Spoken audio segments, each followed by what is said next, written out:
ಮಾದರಿ ಅಭಿವೃದ್ಧಿ ಎಂದರೆ ಜನಕೇಂದ್ರಿತ ಆರ್ಥಿಕ, ಸಾಮಾಜಿಕ ಮತ್ತು ಸಾಂಸ್ಕೃತಿಕ ಆಡಳಿತವನ್ನು ರೂಪಿಸುವುದು ಎಂದರ್ಥ.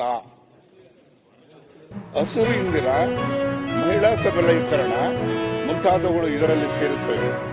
ಕರ್ನಾಟಕದ ಮಾದರಿಯನ್ನು ಜಗತ್ತಿನ ಅನೇಕ ಅರ್ಥಶಾಸ್ತ್ರಜ್ಞರು ಮತ್ತು ವಿಶ್ವವಿದ್ಯಾಲಯಗಳು ಅಧ್ಯಯನ ಮಾಡುತ್ತಾ ಇದ್ದಾರೆ.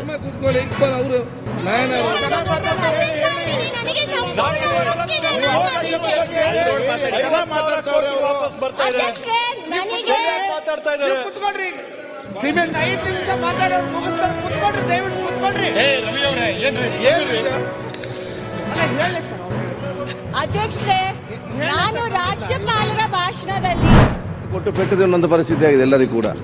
ಯಾಕೆ ನಾವು ಪಟ್ಟಿ ಮಾಡಿದ್ದೇವೆ, ಬರ್ತಂತ ಹೇಳಿದ್ದೇವೆ, ಕೊಡ್ತಾ ಇಲ್ಲ. ಸೊ ಯಾಕೆ ಯಾವ ಅಧಿಕಾರಿ ಪೆಂಡಿಂಗ್ ಇಟ್ಟಿದ್ದಾನೆ, ಏನು ಯಾವ್ದು ನೋಡಿ ಒಂದು ನೀವು ಕ್ರಮ ತಗೊಳ್ಬೇಕು ತಕ್ಷಣ. ಮಾನ್ಯ ಅಧ್ಯಕ್ಷರೇ, ಆಫ್ಟರ್ ಅಸೆಂಬ್ಲಿ ಆಲ್ರೆಡಿ ಫೈನಾನ್ಸ್ ಡಿಪಾರ್ಟ್ಮೆಂಟ್ಗೆ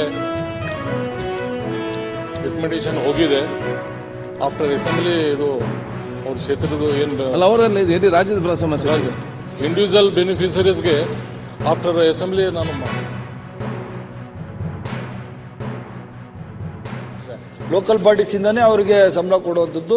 ನಾವು ಯಾವುದೋ ಒಂದು ಏಜೆನ್ಸಿ ಫಿಕ್ಸ್ ಮಾಡಿರ್ತೀವಿ, ಅವರಿಂದ ಅವರಿಗೆ ಸಂಬಳ ಹೋಗ್ತದೆ. ಸಭಾಧ್ಯಕ್ಷ, ಮಾನ್ಯ ಇಬ್ರು ಶಾಸಕರು ಹೇಳಿರೋ ಪ್ರಕಾರ ಸಭಾಧ್ಯಕ್ಷ, ನೇರ ಪಾವತಿಗೆ ಅವಕಾಶ ಇದೆಯಾ ಇಲ್ಲ ಅಂತ ಹೇಳಿ ಫೈನಾನ್ಸ್ ಇಲಾಖೆ ಜೊತೆ ನಾನು ಚರ್ಚೆ ಮಾಡಿ ಸೂಕ್ತವಾಗಿ ಅದಕ್ಕೆ ಕ್ರಮ ತಗೋತೀವಿ ಸಭಾಧ್ಯಕ್ಷ. ಮತ್ತೆ ನನಗೂ ಕಾಳಜಿ ಇದೆ ಸಭಾಧ್ಯಕ್ಷ, ಅವರು ಸಹ ಬಡವರು ಇರ್ತಾರೆ, ಅವ್ರಿಗೆ ಅವಕಾಶ ಇದ್ದ ಪಕ್ಷದಲ್ಲಿ ಫೈನಾನ್ಸ್ ಅಲ್ಲಿ ಅವರು ನೇರವಾಗಿ ಅವ್ರು ದುಡ್ಡು ಕೊಡ್ಲಿಕ್ಕೆ